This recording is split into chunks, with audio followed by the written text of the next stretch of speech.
What's up, ladies and gentlemen? I'm Cody Campbell with High Ground Gaming, and today we are going to be doing our first game guide.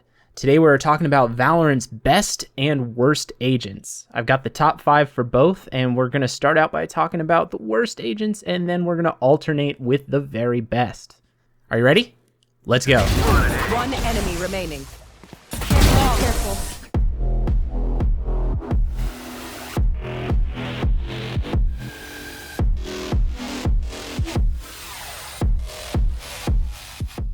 Now, before we get into the list, I want to quickly say that pretty much all the characters in Valorant are viable for one use or another. So saying that a character is the worst doesn't mean that they're particularly bad so much as there's probably another character that does their job a little bit better or is more useful in more situations. So, with that in mind, coming in at number 5 on our list of the worst agents is Cypher. Now, Cypher is pretty good at holding flanks on attacks since his tripwires notify the player when enemies walk through them or shoot them. This costs 2 traps to do, which have to be bought between rounds and cost money. Enemies who see the tripwires can also choose to remain hidden and hold behind the tripwires so you and your teammates still don't know that they're there. Killjoy is kind of a better option for this use because her free ability to generate a turret can detect enemy movement, shoot, and slow enemies, holding the flank as a free action. It doesn't need to be purchased. Cypher's ultimate is also one of the worst in the game. It only works on a dead enemy body during a very limited time period, which makes it difficult to activate. It lets you and your team know the locations of the enemy team for a brief period. That can be kind of useful, but it goes away really quickly and it's difficult to execute. It's harder to use and less useful than most characters' ultimate abilities. His cage is probably the worst smoke too, because you have to preset it and then activate it as a separate action, and it also just doesn't last very long. But the worst thing about Cypher probably comes down to the fact that due to a recent patch, all of his abilities can now be countered by damage abilities like Breach's Concuss, and all of his abilities are also easily neutralized by KO. His camera is pretty useful. It tags enemies with darts and allows them to see through walls. It doesn't quite save him as a character though. Moving on to number 5 in our best category, we have Killjoy. She can use nanoswarm grenades, which works sort of like Phoenix's Molly, but with a controlled detonate. She also has an alarm bot, which sounds whenever someone enters a vicinity and then explodes on them, making them vulnerable. On top of that, she has a turret, which can not only hit enemies with pinpoint accuracy, but also slows them down. This is particularly useful because it damages enemies and slows them down while also giving you info on their location. This makes her probably the best flank holder in the game. Her ultimate ability is also one of the most powerful. It's called Lockdown, and it creates a field with a timer, and when the timer hits 0, everything under the dome is paralyzed. That can be really useful for when an enemy team is trying to set the spike or when they're trying to defuse yours. But the real beauty in playing Killjoy is all the ways her abilities work together. Plant any 2 of them side by side and you can almost guarantee the death of any enemy that encounters them. Using the alarm bot to make enemies vulnerable while also using the turret in the same place to shoot them is a quick and easy way to not only hold an area but kill some enemies as well. For all those reasons, we think that she is the best Sentinel, and that's why she gets our number 5 spot on our list of the best. On to the number 4 worst character, we have Brimstone. He's honestly not that bad, he just isn't as good as any of the other controllers in the game.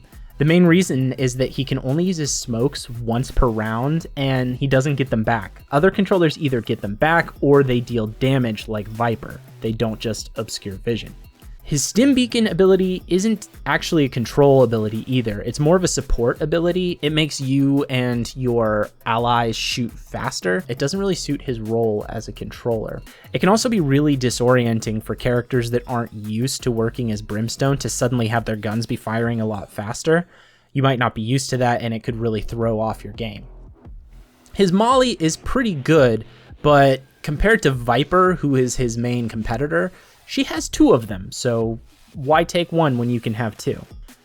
The main saving grace for Brimstone is that his ultimate ability is genuinely good. It's basically a free kill and great for wiping out enemies who are planting or defusing. It just doesn't really make up for the other pitfalls of his character, and other characters are just more viable for his role. Flipping over to the best, at number 4 we have Viper. With a lot of the new maps being larger, Viper's wall has become one of the most viable in the game because it's so long that she can use it to block off long corridors, and that's really useful for your team.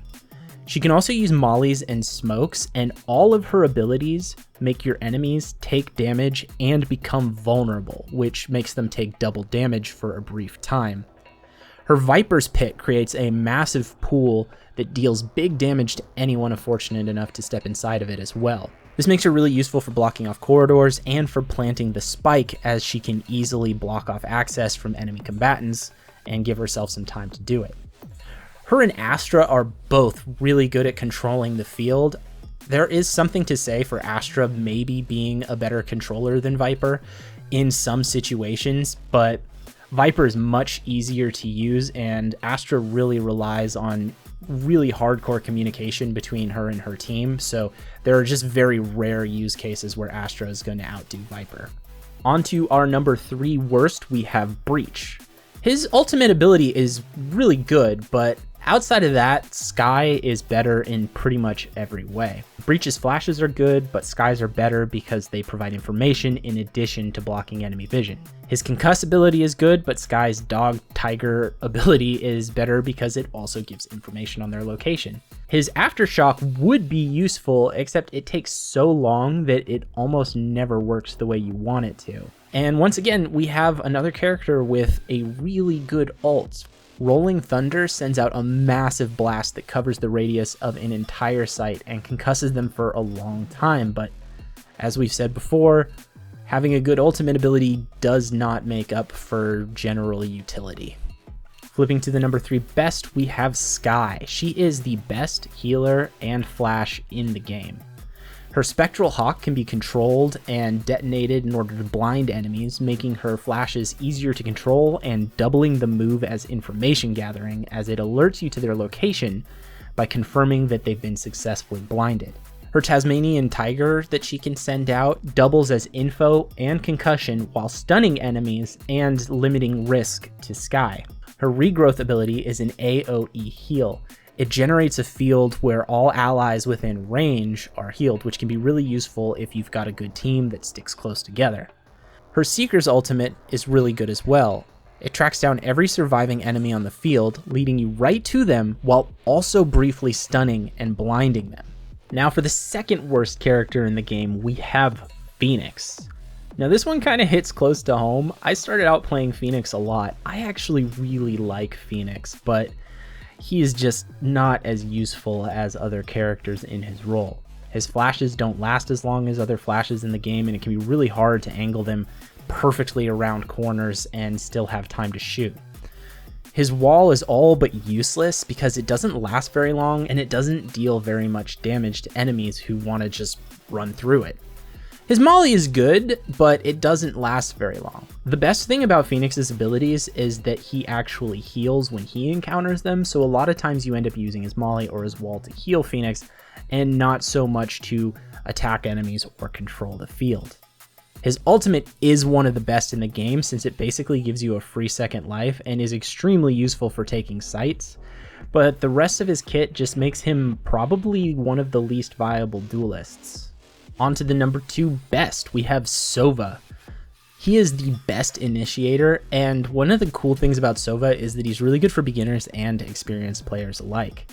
His recon dart reveals enemy locations across an entire site and makes them glow through walls. He also has shock darts, which hurt enemies, and an owl drone, which you can control and use to tag enemies with tracker darts. He gives more info than any other agent in the game, which makes him really, really valuable. His Hunter's Fury ultimate ability allows him to shoot a powerful beam out of his bow 3 times, each of them dealing massive damage. This is especially useful when coupled with his other abilities that let you see through walls. Every ability that he has is really strong, which means that he doesn't really have any weak points. He is best used when you know all the maps though, that way you know the best place to set your darts.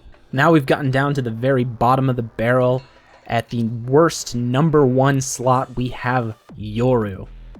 Most characters are viable for one situation or another, and maybe just aren't as good. Yoru is just bad. All of Yoru's abilities are pretty easy to read, which makes it easy for enemy players to avoid them or else just kill him. His gate crash ability allows you to teleport, which sounds really cool, but the landing animation for that teleportation takes a while. It also makes a loud noise, which makes it so that enemies can see and hear Yoru a while before he actually has control of himself again, and it generally tends to get him killed more often than not. His fake out ability makes fake footsteps, theoretically to confuse enemies, but they sound more muffled than normal footsteps, so experienced players who've played against a Yoru before will recognize that they are fake out footsteps and just ignore them.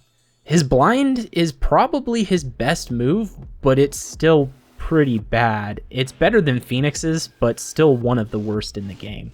His dimensional drift ability allows him to jump into a void where he takes and deals no damage. This is good for gathering information, and it's also genuinely good for escaping a situation where you might be pinned down by multiple enemies. It would be a really good move for an initiator, but Yoru's supposed to be a duelist, and so it just doesn't really fit with his class set.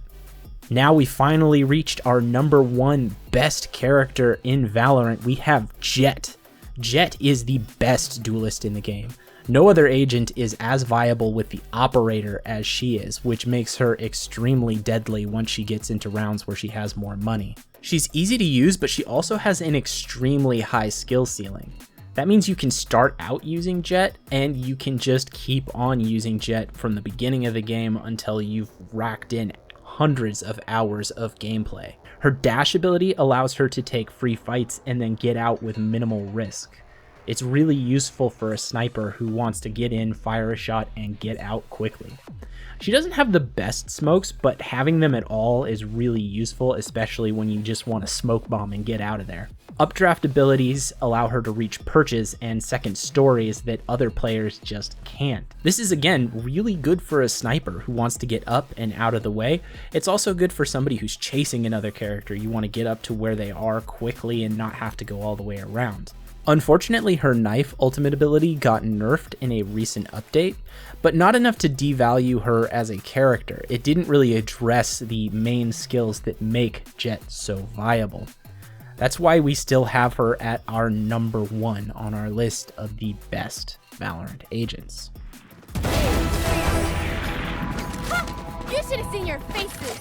I'm gonna throw out an honorable mention to Astra, though.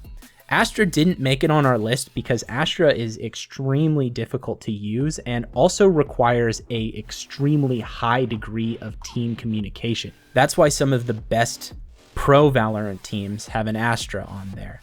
But it's hard to recommend her as one of the best characters when most people won't be able to use her to her full utility.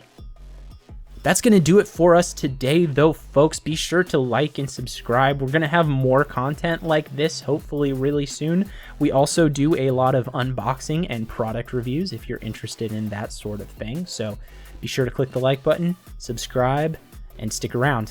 Thanks for watching. Happy gaming.